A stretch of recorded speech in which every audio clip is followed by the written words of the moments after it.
Well, I think that we're everybody here. Okay. Mr. Carter, it's a pleasure for us that you enjoyed us.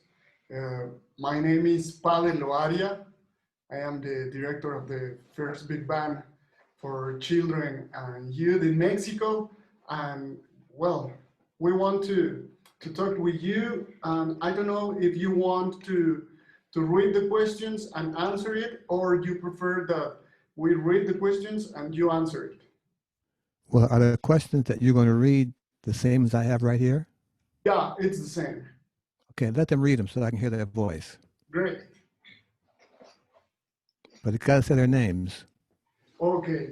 First, Well, I'm Ivan, and the first question is, why did you decide to study music in the first place? Okay, when I was about 11 years old, my grade school teacher came to our room, and she had this table in front of her. And on this table, there were about 12 instruments, all different: trombone, trumpet, string, violin, cello. She said that children today, I'm going to start an orchestra, and I want you to pick out one instrument that you think you want to play. Okay, well, not knowing how any of them sounded specifically, other than knowing music, the cello seemed about my size. I was 11-year-old, so it seemed like my size, so I picked the cello. Very short, dull story. okay. We press the next. Okay, my name is Nisai, and why did you decide to play the double bass? Okay, well, as in my early boring story, this is a little less boring and probably this much longer. Uh, as I was getting really good playing cello, I won a lot of awards and a lot of medals as a 12 and a 13-year-old. They have these string contests in Michigan where you go to this festival and you play before some people.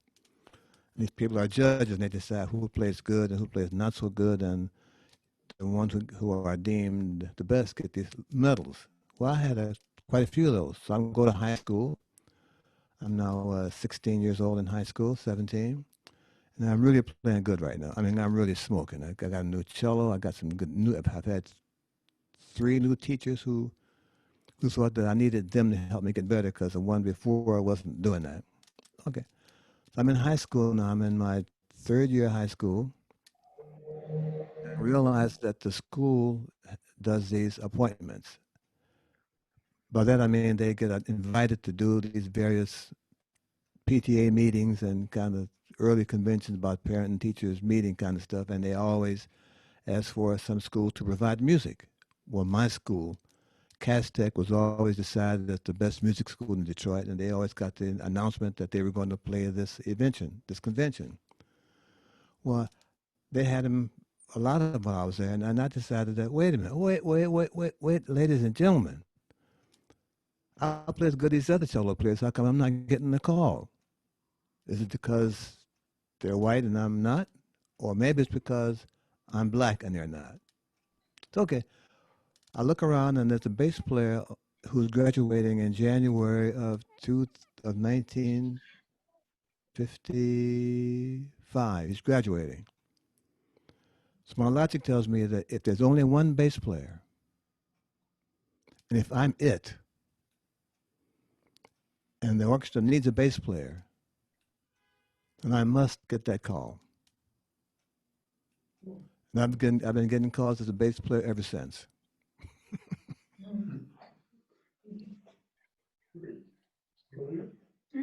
Rodrigo? Okay? Yeah, great. The next question, Rodrigo. Rodrigo. Hello, my name is Rodrigo, and well, the question is, could you tell us an anecdote with some of the musicians you have played, like Miles Davis or Chet Baker? Well, it will be easier for you, it will be easier for me to answer if you had just those 2 names. Because I'm not sure whether Pavel has told you this story, but I'm in the Guinness Book of Records. You know what that book is? Yes. It's a book of people who did something kind of out of the ordinary. You agree with that? I can't hear you. Yeah, Yes, yes. No, when you shake your head, it makes no noise. yeah. So, I'm in the Guinness Book of Records for recording the most records of any jazz bass player, 2,215. And that record is 5 years old already. So that means I've been doing a lot of records. So I have a lot of anecdotes. I'm not sure that just the two you want to hear are enough for you because it's early in the morning. You maybe haven't had breakfast yet and you're feeling a little bit more hungry for something else. I'll just tell you one Miles Davis story. Whoa. Yeah. Okay? Yeah, Yeah, please. great. Every night when I joined the band in April of 1963, we all knew the first song of every performance, either nightclub or concert, would be Autumn Leaves. And I had played Autumn Leaves till they turned green again. The autumn leaves kind of change color in their fall. So one night I just kind of had enough of playing those same changes. So one night I decided to play on the last chord of the song, which is normally a G minor chord. I had enough. So I'm going to play a different note. So I played a B natural on this chord. So the chord is not spelled G, B natural, D, F for the seventh. So I'm making this minor seventh chord a dominant seven, which means the next chord must be a one in the new key, in this case C minor. So I play this note as the last note of the measure in the tune, and Miles finishes his solo and comes back to me and pulls on my coat jacket. Now Miles is like 5'8", 5'9", and I'm standing up the bass. I'm like almost 2 meters. So I feel this tug on my coat. I said, "Man, there's a mouse back here. What is that? Get away!" Miles is putting on my coat, asking me, "What is that note I just played?" Now the band is still playing. This is not George Coleman's. I'm trying to explain to him and still play. I said, "Miles, I can't talk and play at the same time. But that's being natural. But don't ask me anymore because I can't talk and play at the same time, please." That's the last word he talked to me. That's the last word he talked to me while we were playing on the bandstand. Off the bandstand, we would talk about a lot of things. He liked to go to the golf driving range. We liked to talk about the politics. He was very aware of the stock market. He was very aware of fashion. But we never talked about music. And I appreciated that. I had Wow, enough. Stop. it's great. Okay? Yeah. The next question, Damian, ¿puedes leer la siguiente? Um, how complicated has your career been with resumes in America? I'm not sure how you mean complicated. If it exists in any form, it's complicated. In any form, it seems not fair to if you're the one of the people who are being discriminated against. Yeah. It's always personal. I can remember going to the hotel and having to have the manager come to my place in line and make sure the credit card that I was using belonged to me. I remember going to big department stores and having the floor detective, whose job it is to stop people stealing, follow me around the hotel, around the department store. So this event happens a lot of times, and we're talking about 2 years ago or so. So one day I had enough.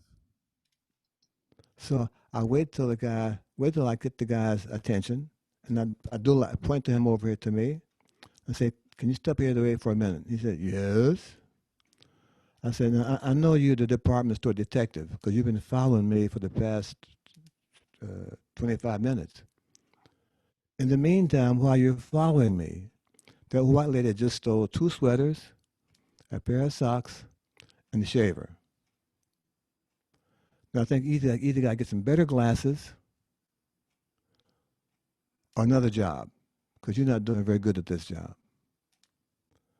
That happens more often than it need to, and it makes you not want to it makes it difficult to maintain your temper because to lose your temper makes matters even worse. But I think at some point you must say, stop. I've had enough. I'm as good as you are. I'm as smart as you are. If I'm not, if I'm not these things, why am I different than you? So I think racism has a long way to go before it's no longer a word of the English language. And I'm not sure that I'll ever see that in my lifetime. Okay? Yeah, it's like the when you were playing with the orchestra and the director told you that you played so great, but the color is not right, or something like that. Yes. Oh, wow, it's terrible. Yeah. Well, you know, the jazz community said, get over here. We like you. So here I'm talking to you. Well, the next, Ivan? Yes. Of all the recordings you have participated in, which is your favorite? You know, I never answer that question out loud. If I, if I answer that question, that means that if I pick one record for now, okay, that means that the other 2,214 weren't so good. Wow. And I don't want those guys coming to my house at 5 o'clock in the morning, banging on my door, saying, "Will you read?" So I'm not going to do that. It's They're all good. fun. They're all fun. I treat all those recordings as going to a free class because all those people who I play with, they're wonderful people. They're wonderful human beings. They call me because they think I can help their project. That's important for me to feel like that. I'm in New York, and everybody comes to New York, man. Good, bad, average, terrible, fabulous, genius. And these people who have called me decided that I'm the one guy out of all the bass players they could think of who could help their project. So they have to be my friends. I play as best I can. I'll leave these sessions thinking that I helped this person make his music only a little bit better, but that's what he needed. When I go to these record sessions, when I'm asked this kind of questions, I tell my young bass player students, when you go to these dates, what you should do is get a spare pair of ears and leave your ego at home. If you do that, you can work. Today I'm off for you, but I'm okay. It's great. Mr. Ron Carter, it's a real pleasure for us to listen to you. I don't know if we can make another question, or if you Yes. want to play something, or I don't know, wherever I you. have, ask me one more question, then I'll play. Emilio, ¿quieren hacer alguna pregunta ustedes? Emilio is already 12 years old and he's playing drums. Wow. Play drums.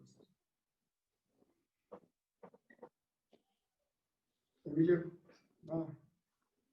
I have a lot of questions, but I like that they ask. Yes, I'm sitting down. I'm waiting. I'm okay. I like to know when when you're actually when you're recording with another guys, what do you prefer to read the papers in the moment, or do you have a rehearsal before? What do you prefer, improvise or study what exactly you are going to do? That depends on the producer of the record. Some producers send me music in advance to study. Some give me the music when I arrive at the recording session. Some have no music at all. It depends on the project. I'm at their mercy. You know what that means? Yeah, whatever they say, I have to do that. Sometimes they have no music, I have to do everything. They'll sing it. Da, da, da, da, da. Can you play that? Da, da, da, da. Yeah, I can play that. Okay, play it. Da, da, da. Okay, yeah. Sometimes it's that. Sometimes they give you this music. Can you read this? Yeah, I read pretty good. I got 2 degrees in music reading. I'm not bad at that, you know. So I do whatever the job has required me to do. I have no preference at all. I just try to be the best I can at it all the time. I'm worried about being better than me, not somebody else. I have my own standards that I'm responsible for. Yeah. If we have the opportunity to go to travel to New York, could you record with us? Well, actually, can we record with you? Only if I can record with you, yes. Yeah, great. We want to travel to New York to next year, and maybe we can record or play or listen to you live or something. I don't know if somebody has another question. Chicos, Let's stay in touch and let me know when you come to New York. I'll make myself available. yeah. You're traveling now or just No, yes, I'm traveling from my kitchen to my living room. well, yeah, this 2020 is just for travel to the kitchen, to the Yes. bedroom and bathroom. Chicos, ¿alguien quiere preguntar algo? Rodrigo. Okay. What advice would you give to a drummer that wants to like connect with the bass player? 3 things. You have a pencil? Yeah. Write this down. 1, he must learn how to tune the drums. Okay. Because if he has the drums tuned the wrong way, it completely erases all the bass notes. Mm. And that's a terrible idea. Number 2, Yeah. you must have a very good bass drum. Okay. It allows him to play 4 beats on the bar. Boom, boom, boom, boom, boom, boom, boom, boom. I love that stuff, man. Yeah. And number 3, if I give him the signal that this is where the song is, this is the beginning of the song or the bridge, he has to trust me. Okay. Yeah. I'm really good at that, man. Okay. Roberto, ¿querías preguntar? Another one? Yeah. Okay, come on. Yes. Hi, Mr. Carter. How are you? My name is Roberto. I'm 19 years old, and my question is, what have been the problems or difficulties that you have faced in your career, and how have you solved them?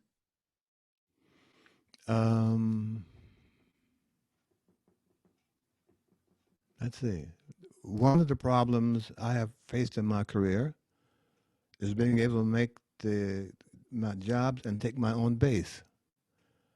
About 10 years ago, the airlines decided that the base was not going to be transported on their airlines anymore. So I have a choice of either playing a different bass every night in the club or the hotel or the concert where I'm going, or taking my own in what they call a portable bass. I decided to do the portable bass so I know I have the same instrument on my hands all the time. As you can only imagine, the basses I'm seeing for the first time in these strange places that have the bass out of the closet for the first time in 2 years, the bass is really not playable.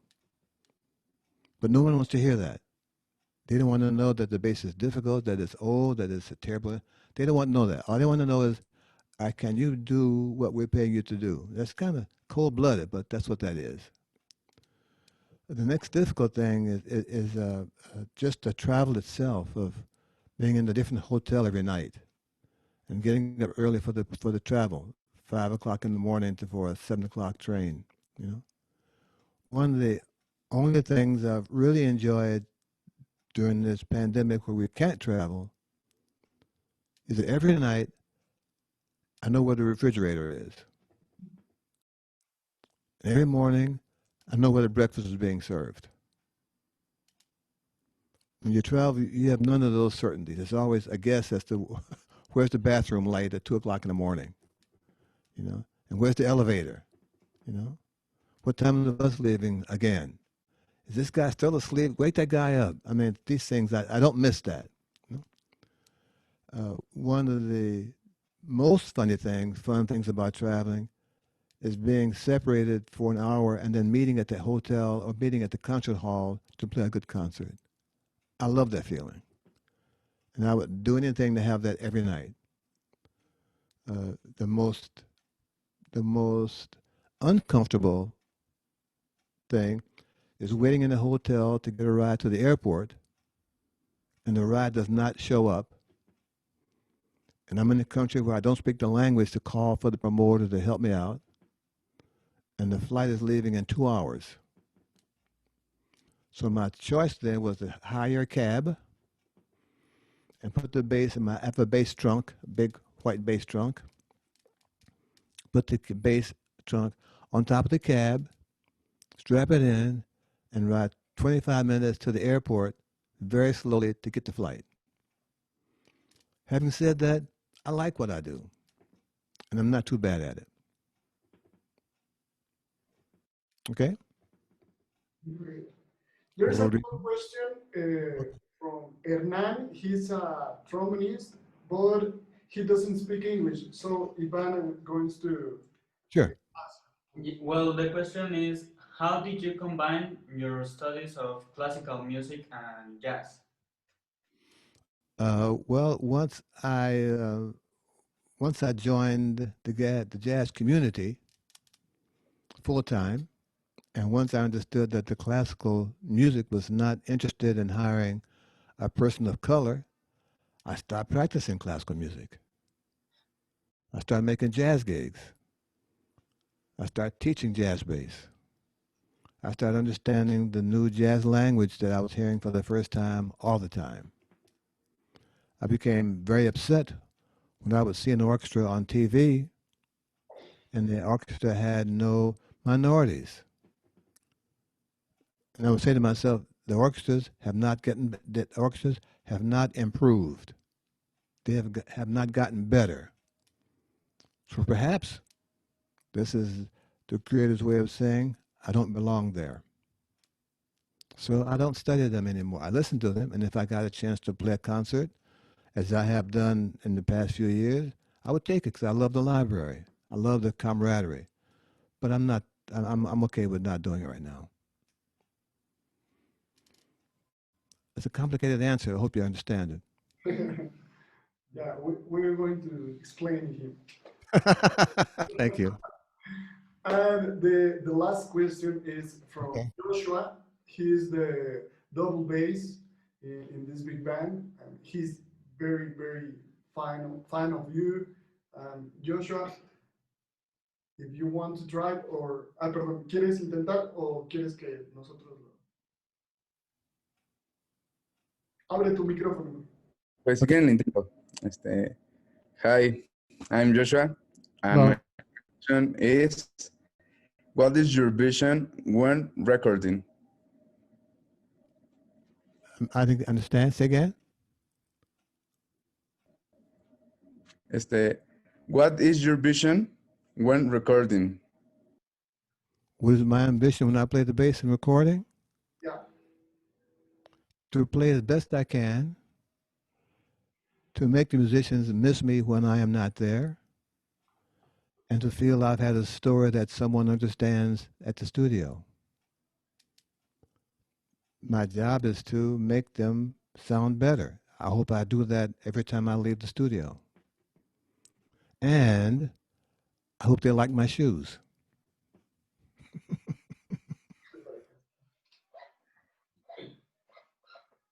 It's great. He loves the stickers. Sneakers, sorry. So, Yeah.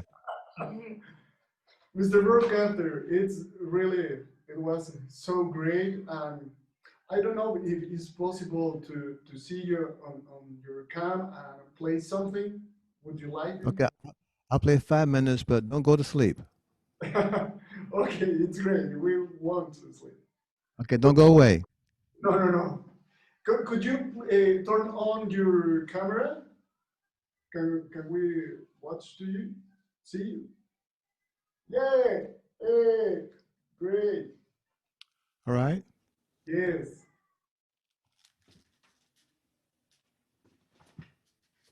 Oigan, los que tienen apagada su cámara, si pueden, préndanla para que también hagamos ahí una fotito, ¿no?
Yeah.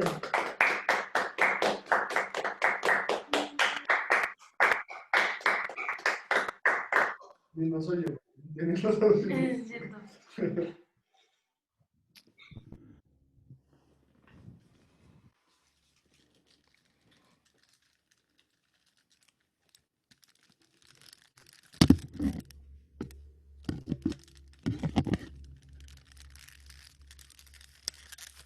Yeah. Okay. Yeah. Thank you. Thank you. Thank you. I go take my nap. Mr. Catherine, your double bass is the first, or you are changing all these years? I've had this bass since 1959. Wow. Same one. My bass is old as their grandfathers. Well, thank you very much. Really, thank you very much. We hope to see you next year in New York, and Yes. we can do something together. Really, really thank you. You I are, look forward to it. And you guys stay safe and please be careful. yeah, you too. Thank you very much. Thank you. See you. Thank you. Happy holidays to you. Thank you. Thank you. Thank you.